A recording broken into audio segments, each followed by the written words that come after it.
All right, let's dive into a story that's absolutely epic. We're talking history, magic, and a battle for the very fabric of reality itself. You're going to want to stick around for this. And boom, this is where it all kicks off. Right away, this one line tells you everything. The fight here isn't just about land or people. Nope, something much bigger, something cosmic, is literally coming apart at the seams. So here's the setup. We're on this sacred island that's getting hit from two sides at once. On one hand, you have the historical threat, the arrival of the Spanish colonizers.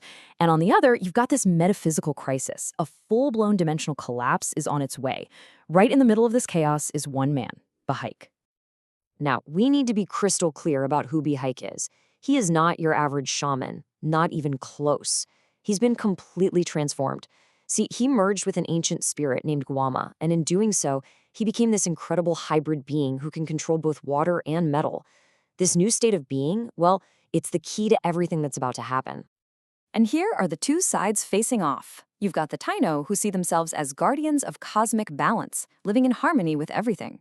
And then you have the Spanish, who are all about conquest, conversion, and imposing their will on the world. It is a fundamental clash of worldviews, elemental magic versus steel and gunpowder.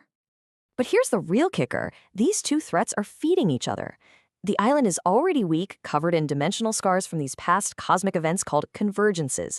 Now, a fifth and final one is coming, and it threatens to just dissolve everything. And the arrival of the Spanish, with their foreign plants and all that metal, it's like they're pouring gasoline on a fire, weakening the very seals that hold reality together at the absolute worst possible moment. This brings us to a moment that is just deeply personal and tragic. It's where these abstract threats of conquest and cosmic doom become brutally, painfully real for one of the Taino's greatest heroes. This wasn't some random battle. Oh no, this was a cold, calculated strike. The Spanish forces see the wedding of the great warrior Chief Hatui as some kind of diabolical ritual, and they use that as an excuse to attack. They hit them right in a moment of celebration, of joy, all to capture the leader of the resistance. So, Hatui is captured, and he's about to be burned at the stake. A priest offers him a last-second conversion to Christianity, a chance to get into heaven. And his response, it is one of the most powerful moments you will ever read. He asks the priest if Spaniards also go to this heaven.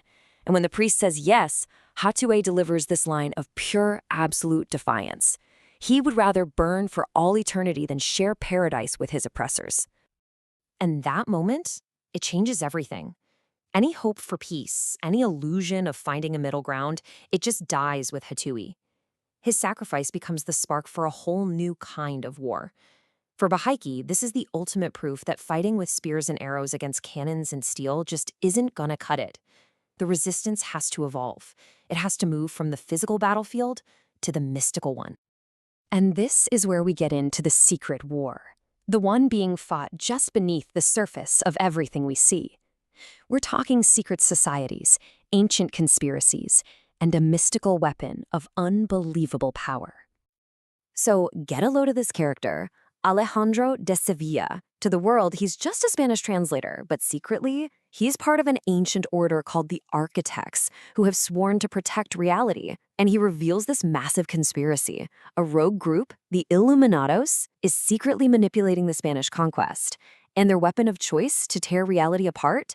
You're not going to believe this. It's sugarcane. They're literally planting it to disrupt the land and weaken the dimensional seals. So, to fight this secret war, the Taino need a new kind of weapon. And that weapon is the Cohiba. This isn't your granddad's cigar. It's an evolution of their most sacred ritual, blending their special tobacco with these incredibly rare, interdimensional leaves. Think of it less as a smoke and more as a piece of mystical technology, a tool for building a bridge between worlds. And making one of these, it is a legitimate epic quest. It's this incredibly precise 4-step process. You've got botany, astronomy, and deep ritual magic all rolled into one.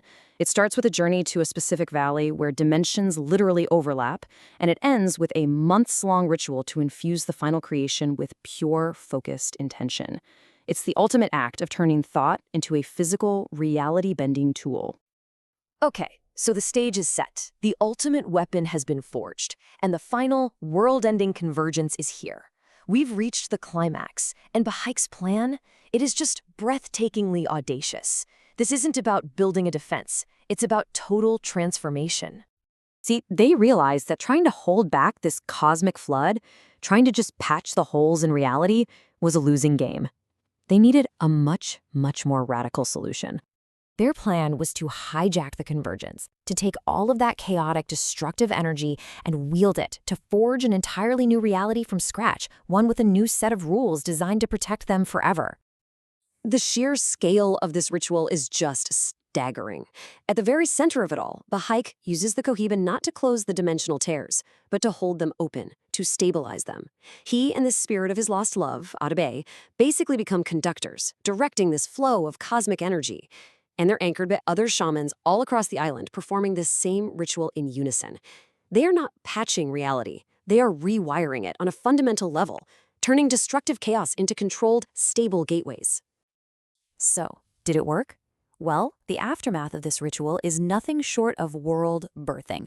It leads to a new beginning for absolutely everyone and everything on that island. And the very first result is both deeply personal and incredibly cosmic. Behike's lost love, Atabey, she's brought back. But she isn't just resurrected from the dead. No, she is reconstituted into this unbelievable new form, a being made of pure consciousness and living water. And this personal miracle leads to the single most monumental outcome of all, one fundamental change that redefines everything. The island itself is transformed. It's no longer just a piece of land in the Caribbean. It has become its own conscious, sovereign, dimensional space. And to make this new reality permanent, to anchor it, they give it a new name, Cuba. I mean, this was a total, complete transformation. Just look at the shift. The very definition of reality, of defense, of life itself, was completely rewritten. Behike went from being the island's guardian to being Behike Cohiba, the architect of an entirely new world. And that is the incredible story of Behike Cohiba, and it leaves us with this really powerful question to think about. By transforming their home into what is essentially a unique dimensional fortress, they found a way to survive that goes way beyond conventional war. It really makes you wonder, what does it mean for a place to be not just a location on a map, but a living, breathing reality of its own making?